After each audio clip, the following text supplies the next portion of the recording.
Este es un episodio que complementa el primer episodio. Por la emoción de grabar se nos pasó algo muy importante, explicar los juegos de los que hablamos, y a eso vinimos hoy, a arreglar eso. Yo hablé sobre Spicy, que es un juego de cartas para 2 a 6 jugadores y las cartas se van jugando boca abajo.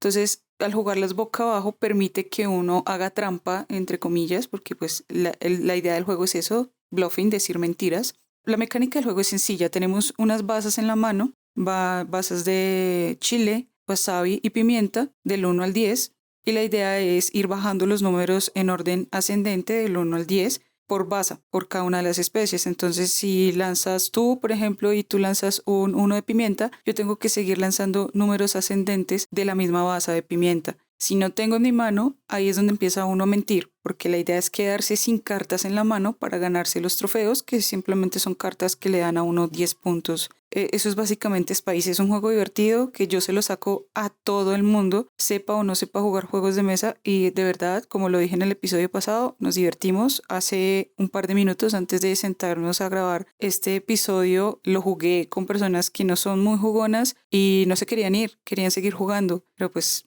ya había que terminar las partidas. Cuando digo basas, me refiero a lo que se llaman también pintas o palos en una baraja de cartas, un conjunto de cartas con el mismo icono, como los diamantes o los corazones en una baraja inglesa.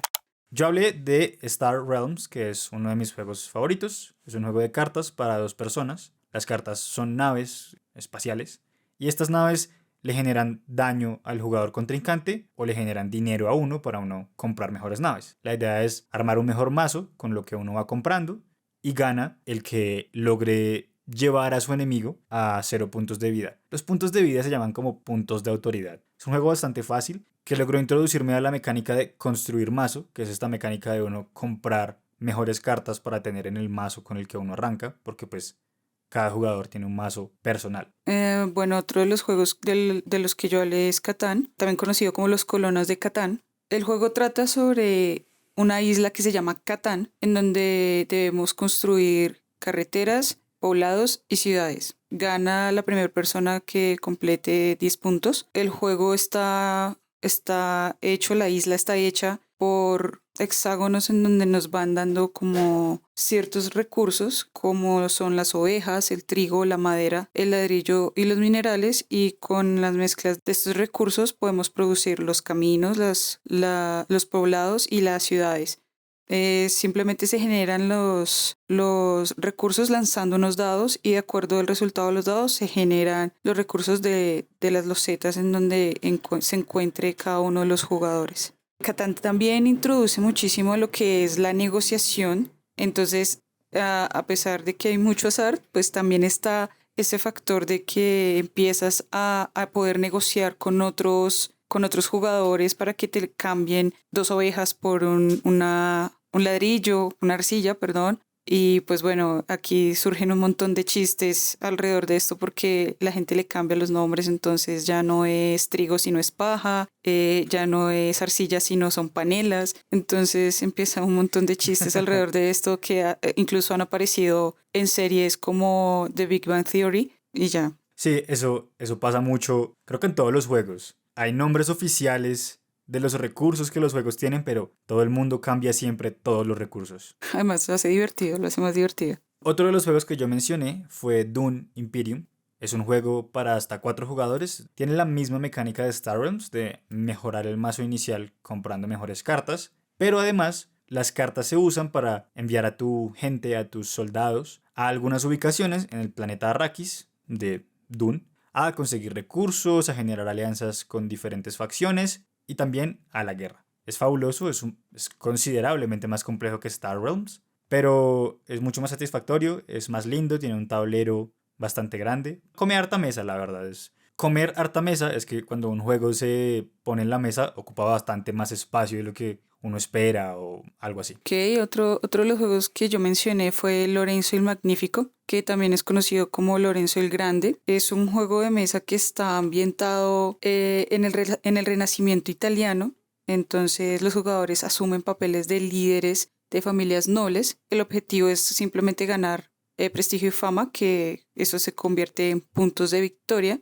Al principio se lanzan unos dados. Estos dados son como los que nos dan el valor de cada uno de nuestros familiares. Los familiares son unas fichitas que vamos a empezar a poner dentro del tablero porque la mecánica principal de este juego es colocación de trabajadores. Los dados nos dan el valor de nuestros familiares. Colocar mi familiar, que son las fichitas, simplemente es para o recoger recursos o para recolectar alguna tarjeta y poderla llevar a mi tablero personal, porque otra de las mecánicas de este juego es el motor de cartas y se empiezan a accionar acciones carta tras carta. Como que una activa a la otra y se van concatenando, haciendo como, Exactamente, entre comillas, combos. exactamente.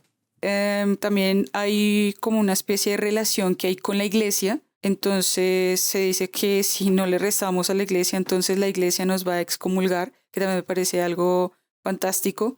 Y el juego se divide también en 3 periodos y cada periodo se divide en 2 rondas. Y al final de las 6 rondas, pues se calculan los puntajes finales de cuántos puntos se hizo en el track. Y el jugador con más puntos de victoria, pues se convierte en el ganador. Cthulhu Death May Die es un juego cooperativo para hasta 5 jugadores en el que todos luchamos con diferentes monstruos de la mitología de Lovecraft, mientras esperamos a que llegue un monstruo más grande para pues también darle en la jeta. Las minis son preciosas, este es el juego que yo dije que no me gustaba, pero las minis son preciosas, o sea, no me puedo quejar de las minis de ese juego para nada. Y ya, eso es todo lo que es Cthulhu Death May Die y tal vez por eso es que no me gustó. Sí, es un juego de amores y odios, por lo que he leído por ahí. El otro juego que yo nombré fue Castillos de Borgoña.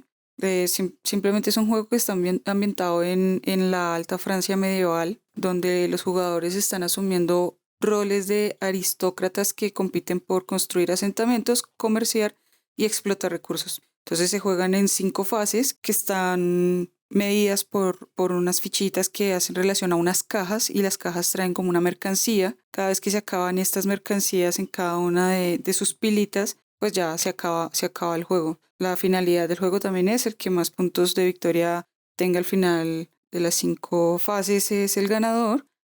Y ya es con dados, se lanzan dados. El tablero personal son números de dados, entonces uno lanza los dados y decide qué quiere hacer. En el tablero principal también, en donde se encuentran las mercancías, en donde se encuentran las losetas hexagonales pequeñas, uno decide qué hacer. Si toma del tablero principal en donde están los números de los dados, o si quiere llevar lo que tiene dentro de su campo de espera para poderlo meter en su tablero personal. Básicamente es eso.